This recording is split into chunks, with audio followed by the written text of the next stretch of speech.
So, in the previous video, we studied about the forces, type of forces, gravitational, introductory part of the gravitation, and the motion. And also we have studied the types of motion. One of this type we are going to study today, that is the circular motion. And also in the previous video we have the question. Okay आपल्याला एक प्रश्न पडला होता की चंद्र हा पृथ्वीच्या भोवती कशामुळे फिरतोय किंवा सकाळी सायंकाळी उगवतो आणि सकाळी मावळतो तर हे कशामुळे होते बाहेर का जात नाही किंवा खाली का येत नाही त्याचं उत्तर आपल्याला या व्हिडिओमध्ये पाहायचं आहे मागच्या व्हिडिओमध्ये आपण हा प्रश्न पाहिला होता आणि काही बेसिक गोष्टी पाहिल्या होत्या ग्रॅव्हिटेशनच्या निगडीत आणि ग्रॅव्हिटेशनला हळू मोठ्याने सुरुवात पण केली आपण तर आता पाहायचं आपल्याला की सर्क्युलर मोशन आपण टाईप पाहिलं होतं त्यामध्ये पाहिलं होतं सर्क्युलर मोशन म्हणजे काय की motion of object along a circular path हे आपण पाहिले सर्क्युलर मोशनचं तर आता सर्क्युलर मोशन मध्ये परत दोन टाईप आले सर्क्युलर पाथ म्हणजे काय तर हा ऑब्जेक्ट असेल तर हा मूव्ह व्हायला आहे हे काय सर्कल मध्ये ओके हा सर्कल आहे त्यावरती कंटिन्यू ऑब्जेक्ट मूव्ह व्हायला आहे कंटिन्यू ऑब्जेक्ट हा सर्कल मध्ये मूव्ह व्हायला आहे तर त्याला आपण म्हणणार सर्क्युलर पाथ ओके आणि त्या सर्क्युलर पाथ वरती जर ऑब्जेक्ट मूव्ह होत असेल तर त्या मोशनला म्हणायचं सर्क्युलर मोशन आता सर्क्युलर मोशन मध्ये दोन टाइप आहेत पहिली म्हणजे यूसीएम आणि नॉन यूसीएम यूसीएम म्हणजे काय तर युनिफॉर्म सर्क्युलर मोशन आणि दुसरी टाइप आहे non uniform circular motion uniform circular motion याबद्दल सर्क्युलर मोशन तर आपल्याला ऑलरेडी माहिती आहे आताच पाहिलं आपण सर्क्युलर मोशन आता हे युनिफॉर्म नेमकं काय गोष्ट आहे युनिफॉर्म म्हणजे काय तर युनिफॉर्म म्हणजे काय तर कॉन्स्टंट युनिफॉर्म आपण शाळेचे युनिफॉर्म घालून जातो ते युनिफॉर्म शब्द कशामुळे शाळेच्या ड्रेसला तर सर्व विद्यार्थ्यांचे ड्रेस तुम्ही आता कधी ही गोष्ट तुमच्या लक्षात आली का नाही माहित नाही पण सर्व विद्यार्थ्यांचे ड्रेस सारखेच असतात शाळेमध्ये तर त्याच्यामुळे त्याला नाव पडलं युनिफॉर्म त्या ड्रेस कोडला नाव पडलं युनिफॉर्म युनिफॉर्म म्हणजे काय तर सर्वांचं जे काही असेल ते सारखंच असलं पाहिजे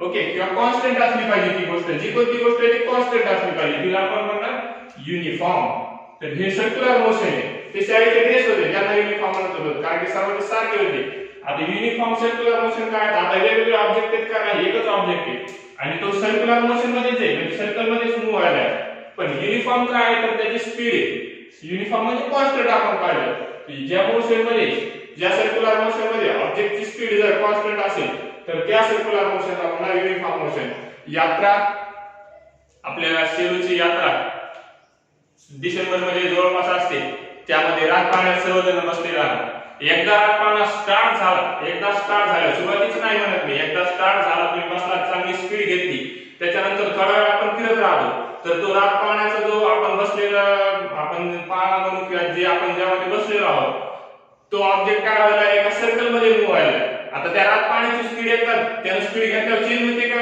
नाही तुम्ही कंटिन्यू त्याच्यामध्ये मूव्ह होतात बरोबर आहे कंटिन्यू त्यामध्ये मूव्ह व्हायला तुम्ही कंटिन्यू मूव्ह व्हायला त्यामध्ये आणि ते मोशन स्पीड सारखी आहे तर त्या मोशनला कोणतं म्हणणार तुम्ही युनिफॉर्म सर्क्युलर मोशन ओके त्या मोशनला म्हणणार युनिफॉर्म सर्क्युलर मोशन हा ऑब्जेक्ट आहे हा घेतला मी हातामध्ये याला फिरवायलो आता याची स्पीड कॉन्स्टंट आहे चेंज होत नाहीये तुमचा फॅन आहे फॅन तुम्ही लावलेला एकदा स्टार्ट झाला एकदा तिनं एक ठराविक स्पीड घेतली की त्या फॅनची स्पीड पण त्या फॅनच्या जे टिप आहेत त्या पात्यांचे ते कसे येतात एका युनिफॉर्म मोशन मध्ये कॉन्स्टंट मध्ये ते झालं युनिफॉर्म सर्क्युलर मोशन आता आपल्याला पाहिजे नॉन युनिफॉर्म सर्क्युलर मोशन म्हणजे काय एक्स्ट्रा वर्ड काय फक्त नॉन युनिफॉर्म म्हणजे पाहिलं आपण कॉन्स्टंट स्पीड नॉन म्हणजे काय असेल speed is not constant so this is the non uniform circular motion and also we define it as the accelerated motion okay तर स्पीड कॉन्स्टंट नाही म्हणजे एक्सेलरेशन कमी जास्त होईल त्याचा आपण शॉर्टकट मध्ये सांगू शकतो त्याला म्हणणार आपण एक्सेलरेटेड मोशन म्हणजे तो जर आपण सुरुवातीला पाहिला तर हळू पॉज होता आणि हळू स्पीड घ्यायला त्याची स्पीड वाढायली त्या टाइमवर बरोबर आहे एकदमच काही रातपाना तुमचा बसल्या असा फिरत नाही तो हळूहळू स्पीड घेतो हळूहळू आणि नंतर सर्कल मध्ये मूव्ह व्हायला होतं त्या मोशन आहे सर्क्युलर ते नॉन युनिफॉर्म सर्क्युलर मोशन हा जो मी प्रॉप आता हा प्रॉप तुमच्यासमोर घेतलेला हा फिरत होता सुरुवातीला हळू आणि नंतर मी स्पीड घेतली आणि नंतर कॉन्स्टंट स्पीड ठेवली होती पण सुरुवातीला जी स्पीड होती ती नॉन युनिफॉर्म होती कारण की स्पीड वाढू लागली आणि थांबते वेळेस पण रातपाळा पण थांबते वेळेस हळूहळू थांबतो स्पीड कमी होते म्हणजे ते पण स्पीड चेंज होईल अगोदर कॉन्स्टंट होती नंतर चेंज होऊ लागली कमी होईल म्हणजे चेंज होईल म्हणजे ते झालं non uniform circular motion fan पण चालू केल्यावर एकदा स्पीड घेईपर्यंत काय असतो नॉन युनिफॉर्म मध्ये, थांबताना पण बंद केला तुम्ही स्विच ऑफ फॅन तर ते पण नॉन युनिफॉर्म सर्क्युलर मोशन असतं. तर आता आपल्याला नॉन युनिफॉर्म कडे नाही जायचं, आपल्याला पाहायचं की चंद्र बाहेर का जात नाही, तर त्यामुळे कारण आहे की चंद्राचं सर्क्युलर मोशन आणि ते कारण कसं आहे ते पाहायचं आपल्याला. तर त्यामध्ये फोर्स आहेत, युनिफॉर्म सर्क्युलर मोशन मध्ये काही फोर्स येतात. Okay, applied forces in motion, या मोशन मध्ये कोणते कोणते फोर्सेस अप्लाइड आहेत ते पाहायचं आपल्याला. तर पहिला फोर्स आहे, पहिली टाइप फोर्सची ती झाली सेंट्रिपेटल फोर्स, आणि दुसरी टाइप आहे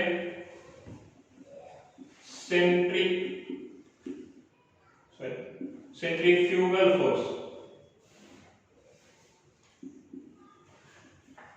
सेंट्रीफ्युगल असं वाचायचं नाही याला, सेंट्रीफ्युगल. ओके, सो पहिला टाइप आहे सेंट्रीपेटल फोर्स किंवा सेंट्रीपेटल फोर्स, त्याला तुम्ही तुमच्या इच्छेनुसार वाचू शकता. आणि नेक्स्ट आहे सेंट्रीफ्युगल फोर्स.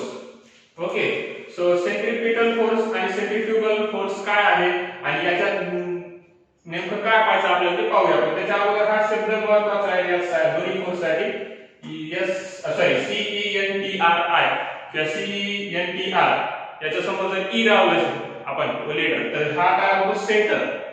हा पण याच्यामध्ये पण एक कॉमन वर्ड सेंटर. तर हा सेंटर जो आहे हा महत्त्वाचा पार्ट आहे ह्या दोघांना अंडरस्टँड करण्यासाठी. सेंटर तो कसा पाहूया आपण, त्यासाठी एक प्रॉप घेऊया आणि त्यामधून सेंट्रीपेटल फोर्स आणि सेंट्रीफ्युगल फोर्स आणि UCM अंडरस्टँड करूया. UCM तर पाहिला आपण की हा याला जर मी कॉन्स्टंट स्पीड मध्ये फिरवलं तर हा काय होईल UCM होईल. बरोबर आहे.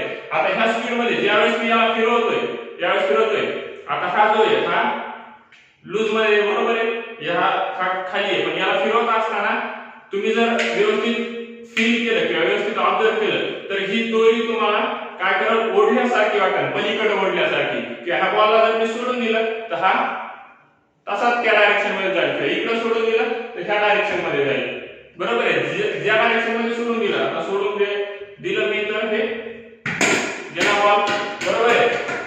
सो तर हे जे मोशन आहे ऑब्जेक्टचं, ज्यामध्ये आपल्याला तो फोर्स फील व्हायला आहे तो कुठे बाहेरच्या डायरेक्शन मध्ये, म्हणजे ह्या दोरीच्या अलावाच आहे, ह्या जे स्ट्रिंगच्या अलावाच आहे. तर हा ऑब्जेक्ट असा मूव्ह होतोय आणि हा आपल्याला बाहेर ओढल्यासारखा वाटायला ऑब्जेक्ट, बरोबर आहे. आणि सोडून दिला तर बाहेरच चाललाय. तर त्या फोर्सला म्हणायचं कोणता फोर्स, सेंट्रीफ्युगल फोर्स. म्हणजे काय, तर आपण फिरत असताना हे काय आपला हँड जो आहे तो सेंटर आहे आणि या सेंटरच्या अबाउट हे मोशन करायला सर्कल, प्रत्येक सर्कलला एक सेंटर असते जिथे ऑब्जेक्ट मूव्ह व्हायला आणि तो फोर्स सेंटर पासून अवे फ्रॉम द सेंटर, तर त्या फोर्सला म्हणायचं सेंट्रीफ्युगल फोर्स. जो फोर्स सेंटर पासून दूर नेला ऑब्जेक्टला, ऑब्जेक्ट जर सर्क्युलर फोर्स मध्ये मूव्ह होत असेल तर त्या ऑब्जेक्टला सेंटर पासून दूर नेलाय, त्याला आपण सेंट्रीफ्युगल फोर्स म्हणू. हा झाला सेंट्रीफ्युगल. आता आपण पाहिलं होतं सुरुवातीला तुम्हाला सांगितलं की कोणताच फोर्स हा सिंगल एक्झिस्ट नसतो, तो जोडीमध्ये असतो, बरोबर आहे. हे आपण मागच्या व्हिडिओमध्ये पाहिलेलं आहे, कोणताच फोर्स हा सिंगल नसतो. तुम्हाला इंट्रोडक्टरी पार्ट मध्ये मी सांगितलं होतं ग्रॅव्हिटेशनच्या. तर आता त्याला याची जोडी कोणती आहे, तर सेंट्रीपेटल फोर्स. जे आपण ऍक्शन रिएक्शन पाहिलं होतं जोडीमध्ये असलेले फोर्स, हे जर बाहेर आहे मग हे कुठे असेल, अज्यूम करा, 2 मिनिटं व्हिडिओ पॉज करा, अज्यूम करा. तर हा फोर्स असेल सेंटरच्या डायरेक्शन मध्ये, याच्या अपोजिट मध्ये. याची पेरे म्हणजे काय, याच्या अपोजिट मध्ये असणार. आपण ऍक्शन रिएक्शन पाहिलं होतं, म्हणून याला काय म्हणायचं, सेंट्रीपेटल फोर्स किंवा सेंट्रीपेटल फोर्स. तर हे डायरेक्शन पुढे ऍक्टिंग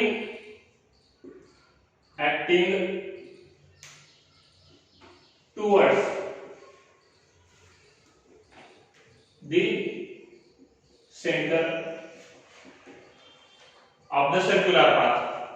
Okay, so हा जो फोर्स आहे पहिला आपण पाहिला, तो प्रॉप फिरवत असताना सोडून दिला की बाहेर जावं लागला, सोडून दिला की बाहेर जावं लागला. ज्यावेळेस आपण त्याचा कॉन्टॅक्ट संपवू त्या ऑब्जेक्टचा सेंटर पासूनचा, त्यावेळेस काय होऊ लागला, ते बाहेर जाऊ लागला. जोपर्यंत त्याचा सेंटर पर्यंत कॉन्टॅक्ट आहे, बरोबर आहे,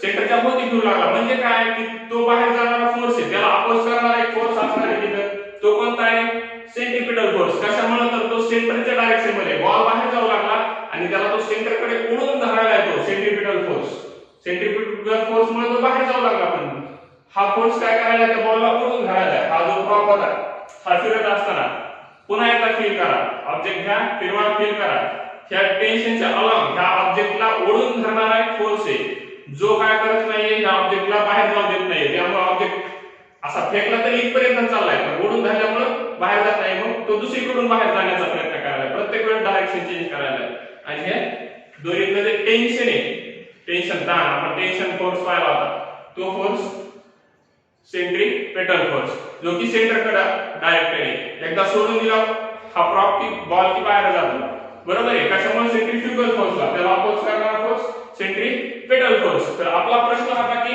मून जो आहे मून किंवा मून जो आहे अर्थच्या आतमध्ये मूव्ह करतो आणि तो बाहेरच का जात नाही किंवा आतमध्ये का येत नाही ग्रॅव्हिटेशन मध्ये आपण मागच्या इंट्रोडक्शन मध्ये पाहिलं होतं ग्रॅव्हिटेशनच्या किंवा जे बाकीचे प्लॅनेट्स आहेत ते सनकडे का जात नाही येतं आणि सन पासून अवे का जात नाही येतं तर त्याच्या मागचं कारण आहे की युसीएम त्यामध्ये कोणते फोर्स आपला होता सेंट्रिपेटल आणि सेंट्रिफ्युगल तर जो आपण जर कन्सिडर केलं की आपली अर्थ आहे ही काय अर्थ आहे आणि यावरती इथे कुठेतरी मून आहे तर मून काय करायला की सर्कलच्या पाथ मध्ये अर्थच्या सभोवताली मूव्ह व्हायला आणि ह्या सर्कल मध्ये असलेलं मूनचं मोशन युनिफॉर्म आहे कधी चेंज होते का मोशन बरोबर एक सर्कल कंप्लीट करायला त्याला 30 डेज लागतात मूनला एक सर्कल कंप्लीट करायला पुन्हा दुसरं सर्कल कंप्लीट करायला काही असं आहे का मला थकलो आता हळू स्पीड मध्ये चालतो रे बाबा आणि त्याला हळू स्पीड चालला आणि त्याला लागले 60 दिवस असं काही होतंय का नाही एक फिक्स पिरियड आहे मूनचा तो किती आपण अप्रॉक्सिमेटली त्याला राऊंड फिगर मध्ये 30 डेज असं कन्सिडर करतो ओके तर 30 डेज ते कायम ठेवते ते काय असं कमी जास्त करत नाही त्याला थकलो आता किंवा जास्त एनर्जी आली आता जोरात फिरायला पुन्हा थकला हळून फिरायला असं करत नाही मून काय करतोय का कॉन्स्टंट स्पीड मध्ये मूव्ह होतो आणि त्यामुळे ते मोशन कसं युसीएम आहे आता युसीएम म्हणजे तिथे कोणते फोर्स असणार सेंट्रिपिटल आणि सेंट्रिफ्युगल फोर्स असणार मग काय होतंय तर मूनला एक फोर्स आहे तो बाहेरच्या डायरेक्शन मध्ये ओढायला आहे मग आता चंद्र बाहेर जायला पाहिजे पहिला प्रश्न आपला की चंद्र बाहेर का जात नाही तर त्याचा उत्तर याच्यातच आहे आपल्या आपण आत्ताच पाहिलं याला अपोजिट मध्ये पेअर मध्ये असलेला फोर्स जो की सेंटर कडे ओढायला तो सेंटर पासून बाहेर ओढ लागला नाही चंद्र असं फिरत असताना इथून असं गेला असता इकडे त्याच्या डायरेक्शन मध्ये पण तो जातो का नाही जात त्याचं कारण सेंट्रिपिटल फोर्स आणि तो सेंट्रिपिटल फोर्स काय करतोय तर तो ह्या अर्थला या डायरेक्शन या मूनला अर्थच्या डायरेक्शन मध्ये ओढून ठेवतोय मग आता तिकडेही तेवढाच फोर्स आहे इकडेही तेवढाच फोर्स आहे बरोबर आहे इक्वल आणि अपोजिट फोर्स असतात ते दोन्ही हा झाला सेंट्रिपिटल फोर्स आणि हा झाला सेंट्रिफ्युगल फोर्स सेंट्रिपिटल फोर्सला दुसरं नाव सेंटर सिकिंग फोर्स पण म्हणता येईल त्याला कारण की तो सेंटरकडे सेंटर सिकिंग सेंटरकडे ओढणार ओके सो हा सेंटरकडे ओढायला आणि या सेंटर पासून दूर न्यायला त्याच्यामुळे मून जो आहे आपला तो एका सर्क्युलर पाथ मध्ये मूव्ह करतोय आणि काय करत नाहीये अवे पण जात नाहीये आणि अर्थकडे अट्रॅक्ट पण होत नाहीये म्हणजे असं नाहीये का तिथं ग्रॅव्हिटेशनल फोर्स आहे ज्यावेळेस न्यूटन डिस्कव्हरी केली ग्रॅव्हिटेशनची की ऍपल अर्थकडे यायला मग मून पण यायला पाहिजे होता त्यावेळेस त्याच्या मागचं कारण त्यांना माहित होतं त्यांनीच डिस्कव्हरी केलेली आहे फोर्सची तर त्याच्या मागचं कारण काय होतं की सेंट्रिपेटल फोर्स आणि सेंट्रिफ्युगल फोर्स हे दोन्ही त्यावरती ऍक्ट झाला हा मून हा ग्रॅव्हिटी मध्ये आला एकदा की ते काय करायला ग्रॅव्हिटी मुळे सर्क्युलर पाथ त्याच्या मोशन मुळे तो बाहेर जाण्याचा प्रयत्न करायला पण ग्रॅव्हिटी काय करायली आतमध्ये ओढून धरायली मोशन मुळे बाहेर चाललाय ग्रॅव्हिटी आतमध्ये ओढून धरायली हा बॉल जो आहे हा तिकडे कशामुळे जात नाहीये सोडून दिला की खालीच पडायला का आता हा मोशन मध्ये नाहीये म्हणजे हा मोशन मध्ये आला की ज्या पॉइंटवर असेल त्या पॉइंट पासून बाहेर जाईल सोडून दिला बरोबर आहे म्हणजे हा मोशन मुळे एक्झिस्ट असलेला फोर्स आहे सेंट्रिफ्युगल फोर्स जोपर्यंत मोशन नाही तोपर्यंत सेंट्रिफ्युगल फोर्स एक्झिस्टच नाही कारण हा बॉल दोन सोडून दिला खाली चाललाय तो ग्रॅव्हिटी मुळे चाललाय पण वरी सोडून दिल्या वरी कशामुळे चाललाय तर हा सेंट्रिफ्युगल फोर्स मुळे जो की मोशन मुळे मून पण मोशन मध्ये इथं इथं आला सेंट्रीफ्युगल फोर्स, पण याला अपोज करणारा फोर्स पण एक्झिस्ट येतो सेंट्रीपेटल फोर्स, जो की मूनला अर्थकडे अट्रॅक्ट करायला. तर त्यामुळे मून जो आहे तो अर्थच्या अराउंड सर्क्युलर मोशन मध्ये मूव्ह होतोय आणि तोच centrifugal force, that centripetal force is nothing but the gravity or the gravitation. Okay, so moon हा मूव्ह झालाय, त्याच्यामध्ये सेंट्रीफ्युगल फोर्स आला, पण त्याला सेंटरकडे ओढणारा फोर्स कोणता आहे तर ग्रॅव्हिटेशनल फोर्स आहे. जो जो ऍपलला पण अर्थच्या डायरेक्शन मध्ये ओढू लागला, तोच कोणाला ओढायला मूनला पण मून डाऊनवर्ड का फॉल होत नाहीये तर त्याचा कारण आहे त्याच्या इक्वल आणि अपोजिट फोर्स असलेला सेंट्रीफ्युगल फोर्स. आता इक्वल आणि अपोजिटचं तुम्हाला जर लक्षात येत नसेल तर एक ट्राय करून बघा. सारख्या फोर्सनं दोन मित्र एकमेकांना ढकलून बघा, किंवा तुम्ही टग ऑफ वॉर खेळली असेल, दोन जे पार्टीज आहेत ते एकमेकांच्या याच्यात कधीपर्यंत येत नाही जोपर्यंत अनबॅलन्स फोर्स आपल्या होत नाही, म्हणजे एकीकडून जास्त फोर्स आणि एकीकडून कमी फोर्स, आणि जोपर्यंत सारखा फोर्स आहे तोपर्यंत सगळेजण जागेवरच असतात. तसंच आहे हा सेंट्रीफ्युगल फोर्स आणि सेंट्रीपिटल फोर्स हे इक्वल आहेत. म्हणजे काय तर FCP equals to minus FCF.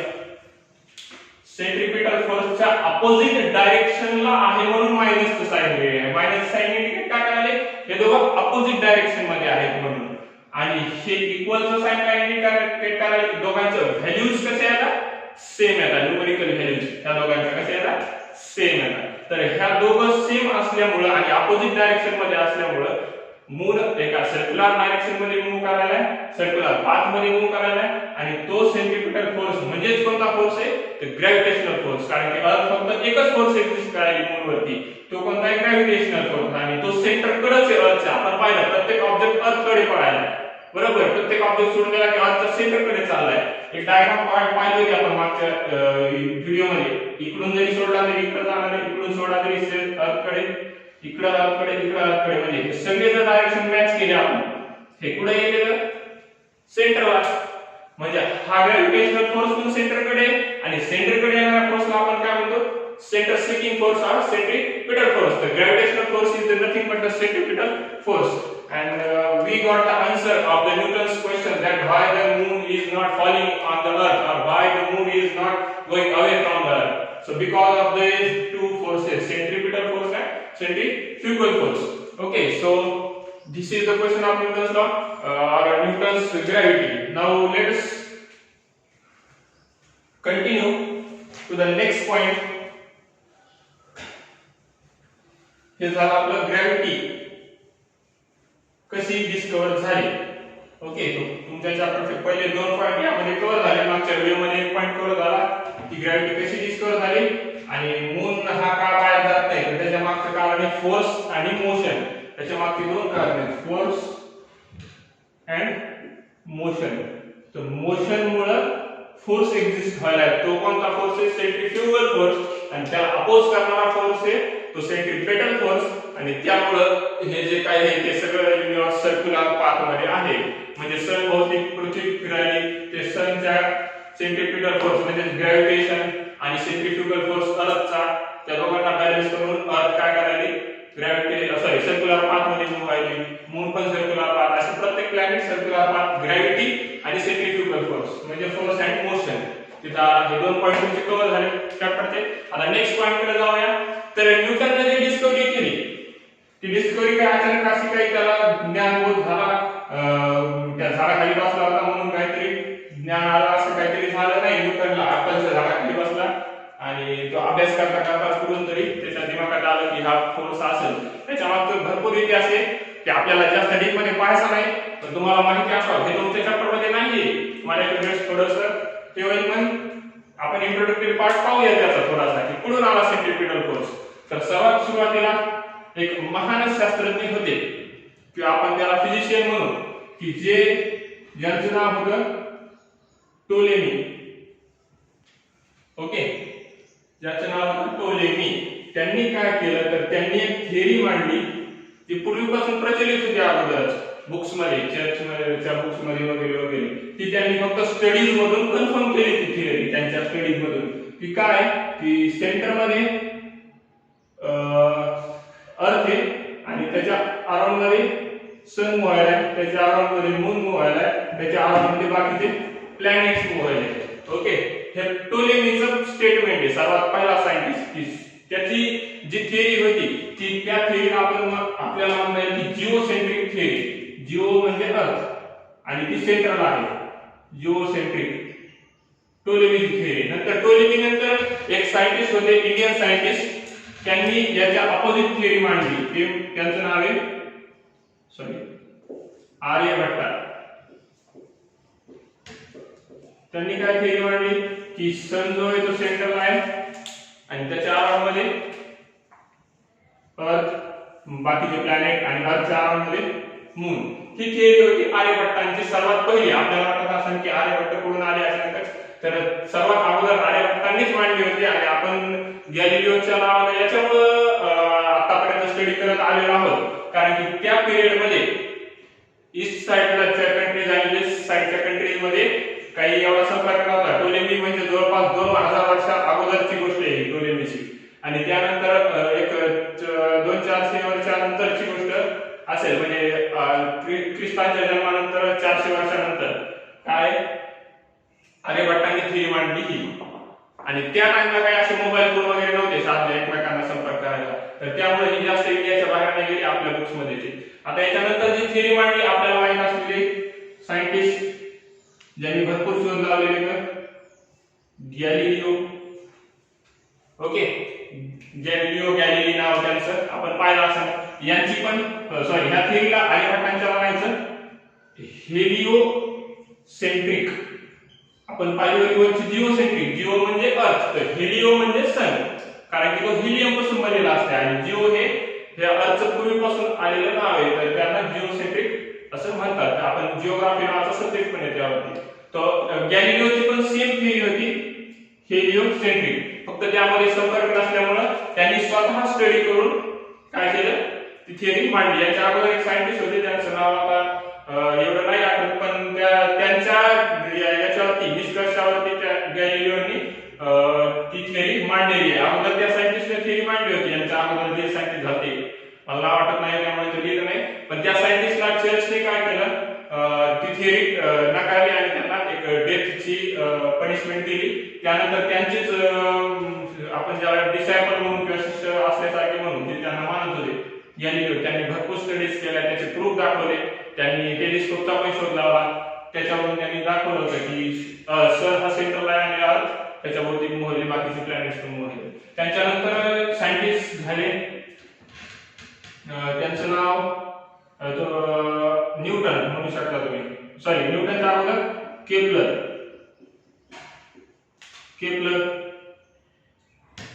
John Kepler त्यांचं नाव.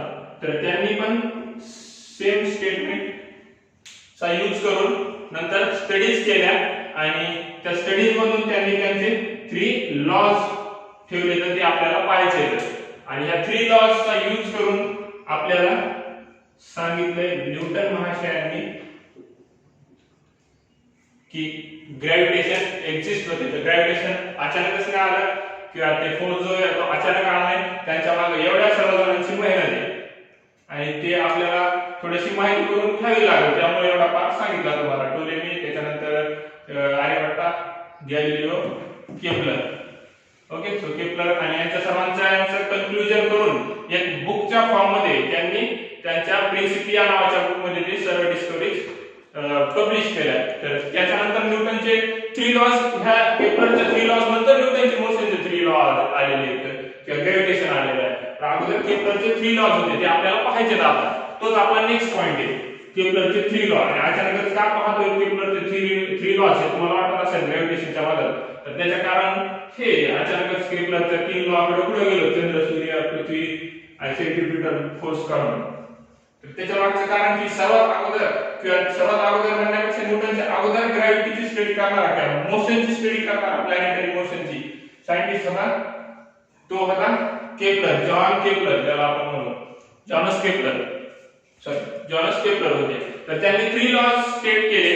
तर त्यांचा फर्स्ट लॉ होता, फर्स्ट लॉ ऑफ केपलर. आपण टायटल लिहूया, Kepler's laws of planetary motion.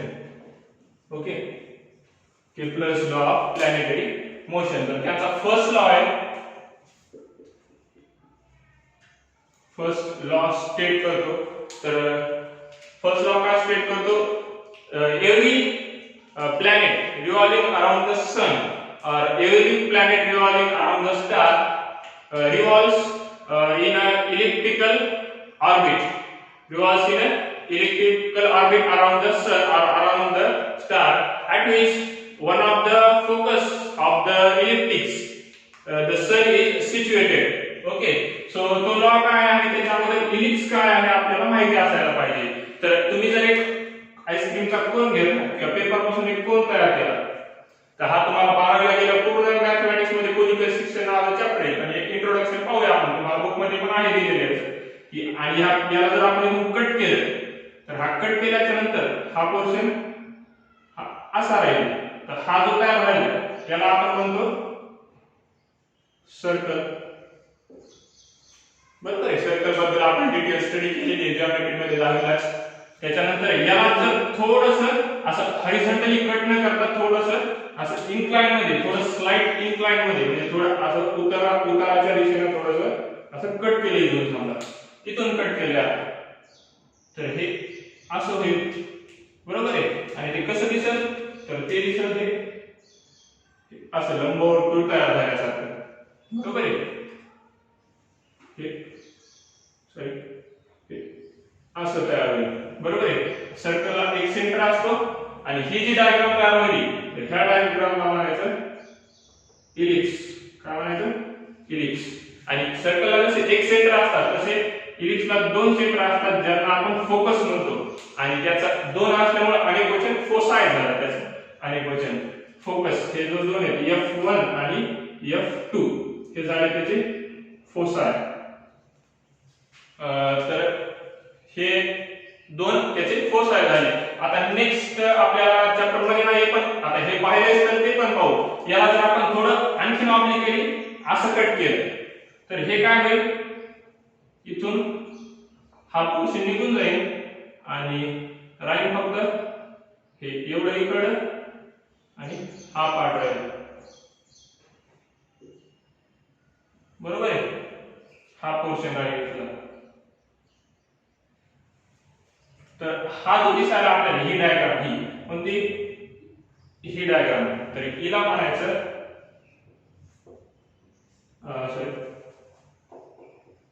Parabola. हिला म्हणायचं पॅराबोला.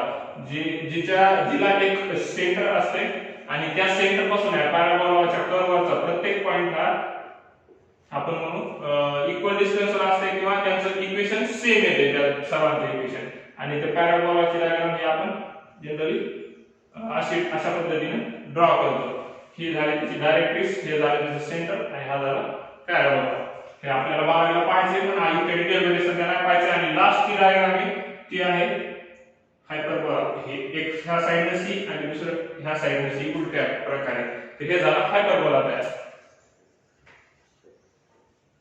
आणि हा कसा तयार झाला, तर याच्यासाठी आपल्याला दोन कोन लागणार आहेत. हे असं आहे आणि हे असं आहे. आणि याला जर आपण असं कट केलं, तर ही वर एक अशी डायग्राम तयार होईल आणि खाली एक अशी डायग्राम तयार होईल. तर आणि इथून जर ऍक्सिस कन्सिडर केली, तर हे झाला तयार हायपरबोला. तर आपल्याला आता पाहायचे आपल्याला इलिप्स. इलिप्स लक्षात आला असेल तुम्हाला, सर्कल सारखंच असते पण थोडं लंबगोल असते. आणि त्याला एक सेंटर नसून दोन सेंटर असतात. आणि त्याला दोन सेंटरला आपण फोकस म्हणतो, त्याचा अनेक वचन फोसाय म्हणतो आपण त्याला. तर हे झालं इलिप्स. तर आता केप्लरच्या पहिल्या लॉ मध्ये इलिप्सचा यूज आहे. तर काय सांगितलेलं आहे, तर जर हा सन असेल, सॉरी ही अर्थ असेल, तर किंवा कोणताही प्लॅनेट असेल, तर तो स्टारच्या सराउंडिंग मध्ये मूव्ह करतो. तो मूव्ह करतो एका इलिप्टिकल ऑर्बिट मध्ये. इलिप्टिकल ऑर्बिट मध्ये इलिप्सच्या शेपचे. आतापर्यंत आपण स्टडी करत आहोत की सर्कल मध्ये मूव्ह करते प्लॅनेट. अचानक धक्का बसला, कसा बसला, तर ते आपल्या अंडरस्टँडिंग साठी आणि लहान मुलांना समजण्यासाठी असं सांगण्यात आलेलं आहे की सर्क्युलर पाथ आहे. हे एका सर्कल सारखेच आहे पण थोडं लंब आहे, त्याच्यामुळे आपण त्याला इलिप्स म्हणतो. तर या इलिप्सचे दोन सेंटर असतात. त्या एका सेंटर पैकी जो सेंटर आहे तिथं असणार सन आणि इथे असणार प्लॅनेट ज्याला आपण म्हणू अर्थ. Okay, so first law is that the planet is revolving around the star in the elliptical orbit.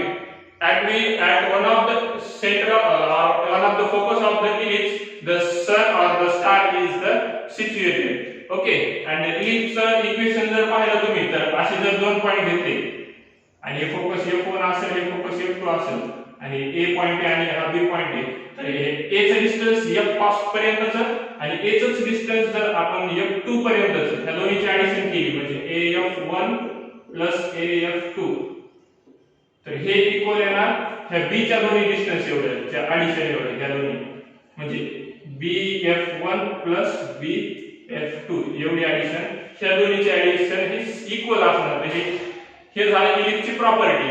Okay, आणि प्रत्येक प्लॅनेट हा याच पाथ मध्ये मूव्ह करतो स्टारच्या सराउंडिंग मध्ये. तर हा फर्स्ट लॉ झाला.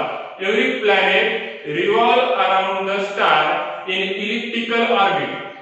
At the one of the focus of the ellipse, the star is situated. कोणत्याही एका फोकस वरती तुम्ही अज्युम करू शकता की स्टार हा सिच्युएट केलेला आहे किंवा प्लेस केलेला आहे. तर हे फर्स्ट लॉ झाला. पहिला लॉ रिटर्न मध्ये पाहूया आपण शॉर्टकट मध्ये. एव्हरी प्लॅनेट त्याचा पाथ कसा असेल elliptical and star at one of the focus. Okay, तो हा फर्स्ट लॉ झाला. हा फर्स्ट लॉ झाला. त्याचे डायग्राम पाहिजे आपण. हे जर हे स्टार इथं अर्थ किंवा प्लॅनेट असेल. ओके, सो हा फर्स्ट लॉ झाला. Every planet revolves in elliptical orbit, star at the one of the focus. Next second law जो सांगितलेला आहे तो सेकंड लॉ आपण इलिप्सचा यूज करून सांगितलेला आहे. Second law Kepler's second law किंवा त्याला आपण लॉ ऑफ प्लॅनेटरी मोशन पण म्हणतो सेकंड लॉ. ओके, सो पहिल्या लॉ ऑफ ऑर्बिट म्हणायचं, दुसऱ्या लॉला लॉ ऑफ प्लॅनेटरी मोशन म्हणायचं. तर आता हा आपण पाहिलेला असेल की उन्हाळ्यामध्ये काहीतरी दिवस मोठा असतो आणि हिवाळ्यामध्ये दिवस लहान असतो वगैरे वगैरे त्या गोष्टी पाहिल्या असतील. तर त्या कशामुळे होतात? त्या हिवाळ्यामध्ये दिवस लहान असून पण लवकर दिवस कटतो आपण म्हणतो किंवा उन्हाळ्यात दिवसच लवकर जात नाही. त्याच्या मागचं कारण हा सेकंड लॉ आहे. इथं जर सन असेल तर ज्यावेळेस सनच्या क्लोज, आता हे फोकस जर पाहिलं आपण इथून हे डिस्टन्स लांब दिसायला हे डिस्टन्स जवळ दिसायला. ज्यावेळेस प्लॅनेट जर इथं असेल तर हे ह्या टाइमला उन्हाळा असणार. आपण पाहिले याचे दिवस काय असतात, थोडे मोठे असतात. तर तिथं स्पीड त्याची स्लो असते मोशनची त्या ठिकाणी प्लॅनेटची. त्या इथून जरा हळून जातो आणि इथून हळून जात असताना एकदा इथं आला की स्पीड घेतो आणि इथून पटकन जातो. पुन्हा इथं आला की हळून, पुन्हा फास्ट, पुन्हा स्लो, पुन्हा फास्ट, पुन्हा स्लो, पुन्हा फास्ट, पुन्हा स्लो. तर ही झाली स्पीडची प्लॅनेटची speed around any star elliptical orbit मध्ये. ज्यावेळेस तो स्टारच्या क्लोज मध्ये असेल त्यावेळेस प्लॅनेटची स्पीड स्लो असेल आणि ज्यावेळेस तो दूर असेल त्यावेळेस प्लॅनेटची स्पीड फास्ट असेल. तर त्याच्या मागचं कारण आहे की फोर्स, इथला फोर्स जास्त असणार as compare to this force. कारण की हा फोर्स दोन ऑब्जेक्ट दूर येतात, थोडे दूर आहेत दोन ऑब्जेक्ट, बरोबर आहे. आणि आता त्या ऑब्जेक्टला दूरच्या ऑब्जेक्टला जर ओढायचं झालं तर तो फोर्स थोडा वीक असणार. एवढं लक्षात शिक्षक पण वर्गात शिकवत असताना तुम्ही ऑब्झर्व केलं असेल तुमच्या शाळेमध्ये की मागचे विद्यार्थी बडबड करतात. तर कशामुळे? तर पुढच्या जो शिक्षक आहे त्याचं एवढं कॉन्सन्ट्रेशन मागच्या विद्यार्थ्यांपर्यंत जास्त कॉन्सन्ट्रेशन देणं होत नाही. असं कारण आहे. हॉल जर खूप मोठा असेल तर हॉल छोटा असेल तर सगळं शांत असतात. आणि तसंच हे डिस्टन्स लार्ज आहे आणि डिस्टन्स कमी आहे. जसा समोरचा विद्यार्थी शांत लक्ष बसून ऐकतो तसं हा प्लॅनेट इथे आल्यावर एकदम जास्त ग्रॅव्हिटेशन असल्यामुळे काय होतं, स्लो स्पीड घेतो आणि बाहेर गेला की जसे जसे ग्रॅव्हिटेशन कमी होईल तसं तसं स्पीड जास्त होते. म्हणजे आणि याच्यामुळे काय होते की हा जो स्लो स्पीड मध्ये कव्हर केलेला एरिया आहे हा जास्त, एवढा जर एरिया जर कम्पेअर केला आणि आपल्याला दिसायला जास्त आहे आणि हा एरिया एवढाच आहे इकडच्या साईडला फास्ट स्पीड मध्ये कव्हर केलेला हा एरिया, तर हे दोन्ही एरिया जर कॅल्क्युलेट केले तर हा एरिया आपण म्हणूया A1 आणि याला A2. तर हे दोन्ही एरियाज काय असतील इक्वल असतील असं सांगितलेले आहे. त्याच्या पाठीमागचं कारण काय तर हा फास्ट स्पीड मध्ये हे जास्त डिस्टन्स कव्हर करत आहे म्हणून हे दिसायला मोठा वाटतो पण टोटल एरिया असा पाहिला असा छोटा आहे आणि असा मोठा आहे म्हणजे आणि हा जो पाहिला असा मोठा आहे आणि असा छोटा आहे. तर टोटल हा कॅल्क्युलेट केला एरिया आपण सेक्टर ऑफ द सर्कल ह्या फॉर्म्युला मध्ये मॅथमॅटिक्सच्या ह्याच्यातून जर सॉल्व्ह केलेला तर हा एरिया आणि हा एरिया A1 A2 सेम येईल. तर ते स्टेटमेंट काय सांगितलं न्यूटन सॉरी केपलरनं तर area covered by the line joining from sun to the planet म्हणजे ही जी लाईन आहे ही सन पासून प्लॅनेटला जी लाईन जॉइन करायची okay area covered by the line joining from sun to the planet it covers equal area in equal interval of time म्हणजे हा जर टाइम पिरियड आपण पाहिला हा टाइम पिरियड S साठी लागणारा टाइम पिरियड आणि S साठी लागणारा टाइम पिरियड हा टाइम पिरियड पण सेम असणार आहे इथून इथे जाण्यासाठी हा डिस्टन्स कमी कव्हर करायले आणि हे डिस्टन्स जास्त कव्हर करायले हे एरिया आणि हे एरिया सेम येतं तर तेवढ्या टाइम पिरियड मध्ये त्याच्या मागचं कारण ते so this is about the second law Kepler's second law and third law is आपण एकदा सेकंड लॉ लिहून घेऊया सॉरी इथं स्पीडचं उलट झालं ही स्पीड फास्ट पाहिजे कारण की याला जोरातोडून धरलेलं आहे जोरातोडून धरलेलं आहे त्यामुळे तो लवकर अट्रॅक्ट करण्याचा प्रयत्न करेल स्वतःकडे त्यामुळे हा फास्ट इथून इथपर्यंत जाईल त्याच्यामुळे हा जास्त एरिया दिसायला आहे तेवढ्याच टाइम मध्ये आणि ही स्पीड स्लो आहे दूर असल्यामुळे कारण ग्रॅव्हिटेशन कमी आहे मग ओढून कमी धरलंय त्याच्यामुळे स्पीड पण कमी धरलेली आपण पाहिलं होतं सुरुवातीला ग्रॅव्हिटेशन मध्ये प्लॅनेट सर्कल मध्ये काय होतो कारण की त्याच्यावर ग्रॅव्हिटेशन अप्लाय होते हा फोर्स कमी असल्यामुळे त्याची स्पीड पण कमी असणार आहे आणि त्याच्यामुळे दिसायला ही लाईन छोटी आहे स्पीड कमी असल्यामुळे आणि स्पीड जास्त असल्यामुळे दिसायला लाईन मोठी आहे आणि त्याच्यामुळे आणि टोटल एरिया जर कॅल्क्युलेट केला तर दोन्ही एरिया इक्वल असतील पण टाइम पिरियड दोघांचा सेमच असेल ही लाईन जरी मोठी असली तरी टाइम पिरियड सेम असेल दोघांना लागणार okay so this is about the second law covers line joining planet and star sweeps or covers equal area in equal interval of time. हे थोडंसं करेक्शन करून घ्यायचं की आपण काय सांगितलं की ही जी स्पीड आहे ही स्पीड जास्त असणार कारण की इथला फोर्स जास्त आहे जोरात म्हणून घ्यायला आहे त्यामुळे सर्क्युलर मोशन पण जोरात असेल म्हणजे तुम्ही जर जोरात फिरवण्याचा प्रयत्न केला तर त्या ऑब्जेक्टवरती तेवढा जास्त फोर्स अप्लाय झाल्याचा प्रयोग फील होईल तुम्हाला या ऑब्जेक्टला जोरात मूव्ह केलं तर आणि याला जर फास्ट मूव्ह केलं तर फोर्स कमी वाटेल यामध्ये तेच इथं पण सेम टू सेम आहे इथला फोर्स कमी आहे म्हणून हा स्लो मूव्ह व्हायला आणि याचा फोर्स जास्त आहे म्हणून हा फास्ट मूव्ह व्हायला पण टाइम पिरियड कसा आहे इक्वल आहे दोघांचा म्हणून कव्हर केलेला एरिया पण इक्वल असणार आहे इक्वल इंटरवल ऑफ टाइम मध्ये इक्वल एरिया कव्हर करणार म्हणजे A1 A2 A2 for T1 T2 हे जर असेल तर ओके जर टाइम पिरियड जर सेम असेल तर त्यांचा एरिया पण काय असणार सेम असणार हे स्टेटमेंट सांगितलंय सेकंड लॉ मध्ये आणि आता थर्ड लॉ काय स्टेट करायला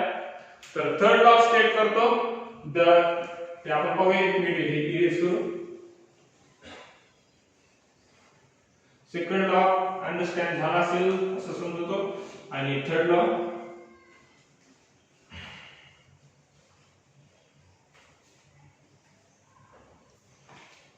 थोडं स्पीड मध्ये मिस्टेक झाली थोडी हा तर third law Kepler's third law okay so what is third law the time period okay so the time period बद्दल third law आहे third law म्हणायचं law of time period okay law of time period तर law काय सांगतो the square of time period, okay, of revolution of planet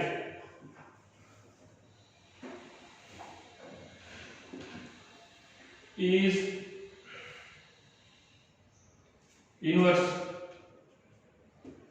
inversely proportional to the cube of distance joining the planet and inverse directly proportional to the planet and the sun, right? To the planet and sun of star. The square of time period of the revolution of planet is directly proportional to the cube of distance joining the planet and the sun, or आपण कोणताही star असेल ते म्हणू शकतो. Okay, तर mathematically statement कसं आहे त्याचं? Time square is directly proportional to the distance cube. r म्हणजे t म्हणजे टाइम आणि r म्हणजे डिस्टन्स किंवा लाईन जॉइनिंग ती जी आहे ती. ओके, सो हे प्रोपोर्शनॅलिटीचं जे साइन आहे ते काढून टाकण्यासाठी इथे एक कॉन्स्टंट घेतलेला आहे t square equals to k r cube. Okay, आणि याला जर आपण कॉन्स्टंट फाइंड आउट करायचा असेल तर असं लिहू शकतो k equals to t square upon r cube. This is your Kepler's third law of planetary motion, or the law, name of the law is law of time period. So we will stop here and continue in the next lecture.